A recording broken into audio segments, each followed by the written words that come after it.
दोस्तों, पिछले कार्यक्रम में जो हमारा कार्यक्रम था 10-11 मिनट का, जो ये कार्यक्रम था सावधान नज़र का, इसमें हमने आपको बताया था कि गांधी जी जो हमारे बुजुर्ग थे, बड़े थे, लेकिन चरित्र के मामले में वो क्या थे, ये आप विचार कर सकते हैं।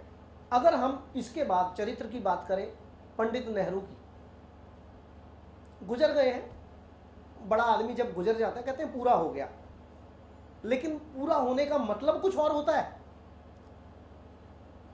किस्से तो आप लोगों ने सुने होंगे, यूट्यूब पर भी बहुत सारे किस्से पड़े हैं, गूगल पर भी बहुत सारे किस्से पड़े हुए हैं कि नेहरू भी चरित्रहीन ही थे। अगर आपको मेरी बात पर विश्वास नहीं, आप चेक कर सकते हैं। एल्विना माउंटबेटन नाम की एक महिला थी, एल्विना माउंटबेटन, जो माउंटबेटन की पत्नी हुआ करती थी। राजीव दीक्षित जी ने भी इस पर काफी बोला है, यूट्यूब पर आपको मिल जाएगा, चेक कर सकते हैं आप।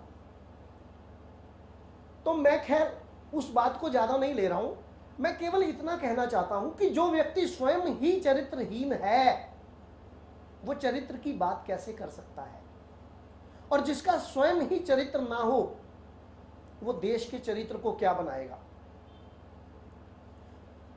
वोटिंग हुई, देश आजाद हुआ, नकली आजाद, आजाद नहीं हुआ, ट्रांसफर हुई थी, सत्ता हस्तांतरण हुआ था, सत्ता हस्तांतरण। भारत सरकार यानी कि गवर्नमेंट ऑफ इंडिया, ये गवर्नमेंट ऑफ इंडिया बनाई किसने, कौन है इसका मालिक? रिजर्व बैंक बनाया किसने, मालिक कौन है? क्या किसी भारतीय गवर्नमेंट ने बनाया? ब्रिटिश गवर्नमेंट ने बनाया। तो ये सारे के सारे जो खेल हैं, जो पर्दे के पीछे खेले गए थे, जब तक उन पर दोस्तों मित्रों बात नहीं होगी ना, तब तक बात कलई खुलेगी नहीं।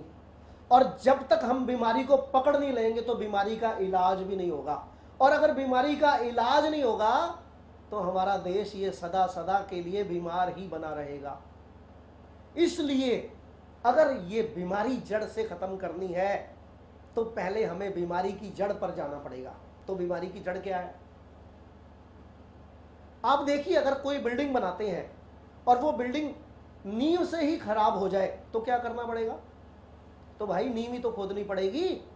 पुरानी बिल्डिंग अगर खराब हो जाती है तो नींव खोद के नई नींव डालनी पड़ती है। याद रखिए, ये नियम है साइंस का, ये नियम है इंजीनियरिंग का, और यही नियम है समाज का कि समाज अगर भ्रष्ट हो जाता है तो उस समाज को ठीक करना पड़ता है।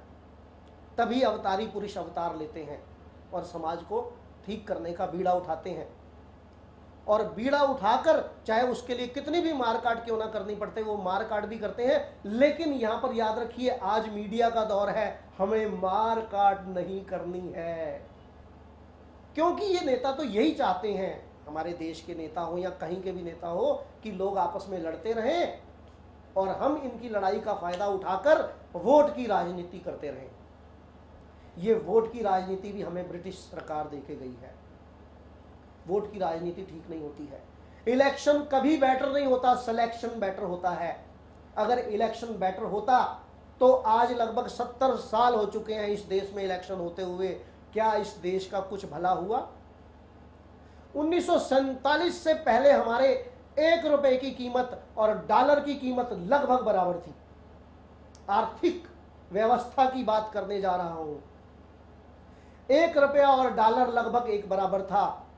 आज हमें कोई भी 1 रुपए की चीज बेचनी होती है, 1 रुपए की चीज बेचनी होती है तो क्या मिलता है हमें डॉलर के रूप में? डॉलर का 66वां हिस्सा। और अगर हमें 1 डॉलर की चीज खरीदनी होती है, यानी कि 1 रुपए की चीज खरीदनी होती है, तो हमें क्या देना पड़ता है? 66 रुपए। चीज 1 रुपए की मिलेगी, देने कितने पड़ेंगे? 66 रुपए। और बेचेंगे हम 66 रुपए की चीज, और मिलेगा क्या? 1 रुपया। किसने बनाई ये व्यवस्था? कौन थे हमारे वो कर्णधार जिन्होंने ये व्यवस्था बनाई? क्यों बनाई गई ये व्यवस्था? आज हमें 1 रुपए